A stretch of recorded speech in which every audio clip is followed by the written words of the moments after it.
All right, welcome to The Explainer. Today, we're going to dive into a really powerful story about transformation, about hardship, and about the profound cost of a wish that could change the entire world. So let's kick things off with this incredible idea from Carl Jung that really frames our whole story today. It's this concept that sometimes you have to be completely broken down for the world around you to be transformed. The idea is that when you're shattered, you get a whole new perspective, a new eye, that actually has the power to remake everything. Okay, so our story starts with a boy who makes a wish. But listen, this wasn't just any wish. It was huge, so all-encompassing that for it to come true, the world itself would have to change. And right from the start, God warned him there was going to be a heavy price to pay.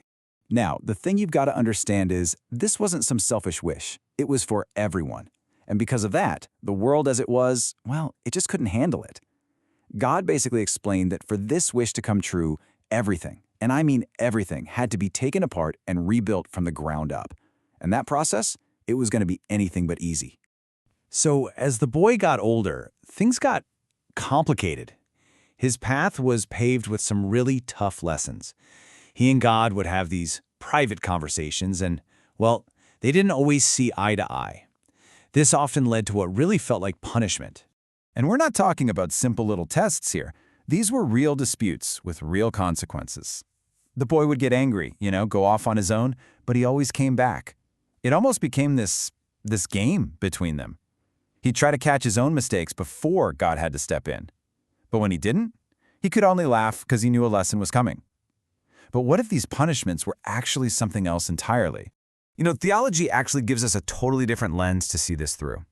This isn't about God being angry. It's about education. The original Greek word for discipline is really about training, something designed to shape us, to correct us, and to teach us. It's a kind of spiritual training. And this just lays it out perfectly, right? You've got these two completely different ways of seeing the exact same thing. From the boy's perspective, it feels like punishment, like he's alone, like it's all just random pain. But from that theological viewpoint, it's a father's loving guidance. It's a curriculum, a roadmap, designed to build character and lead him somewhere holy. C.S. Lewis just nails this idea.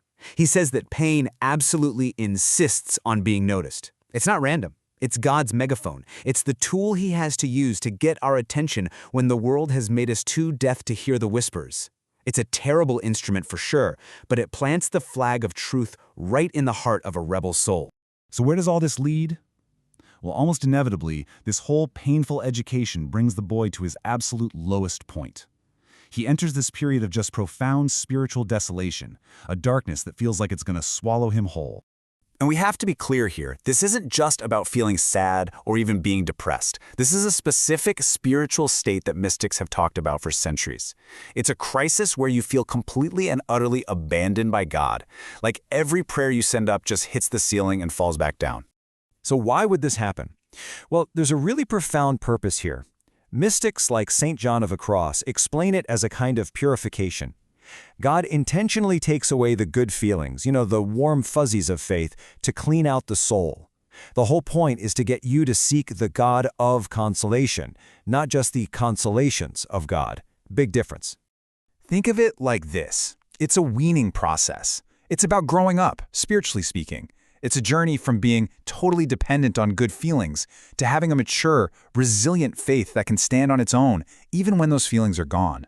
It's about being rooted in faith itself, not just the nice emotions it can sometimes produce. But here's the amazing part. It's right here, in the middle of all that darkness, that something incredible happens.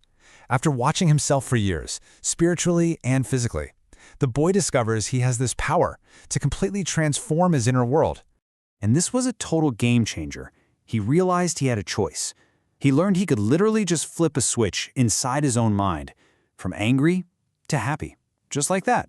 It wasn't about bottling up his emotions, but about changing them right at the source with a conscious act of will. And this isn't just some vague idea, right? There's actually a process to it. Think of it in 3 steps. First, you just watch the negative feeling, the anger, whatever, without judging it. Then, step 2, you make a real conscious choice. You decide to flip that switch. And finally, you just allow that raw energy to change, to transmute into its positive opposite, like love or compassion. So what's the big takeaway here? It's that no energy is ever truly lost. It's just transformed. The same fiery intensity that fuels our anger can be the raw material for our deepest compassion, but only if we learn how to flip that switch. Okay, so all of this, the wish, the pain, the darkness, the switch, it's all been leading to this one final destination. Through all these trials, the boy, now a man, finally achieves the ultimate goal. He earns God's respect by overcoming the ways of the world. And that right there is the destination of this long, hard journey. He didn't just understand God or feel close to God. He actually entered into this state of profound union, of complete oneness with the divine. And believe it or not, there's a word for this. It's called theosis. It's a huge idea in Eastern Christianity. It's this process where through a combination of our own effort and God's grace, we can literally become participants in the divine life itself. And this just brilliantly maps out the entire journey we've been following, doesn't it? The painful lessons, the dark night, that was stage 1. Catharsis, the purification. Learning to flip that inner switch, that's stage 2. Theoria, the illumination. And that final state, being one in all with the Almighty, well, that's the ultimate goal. Theosis, perfect union. And from that place, from that state of oneness, everything changes. The whole painful journey just makes sense. Every single moment, the good and the bad, is now seen as this treasured, necessary piece of the puzzle.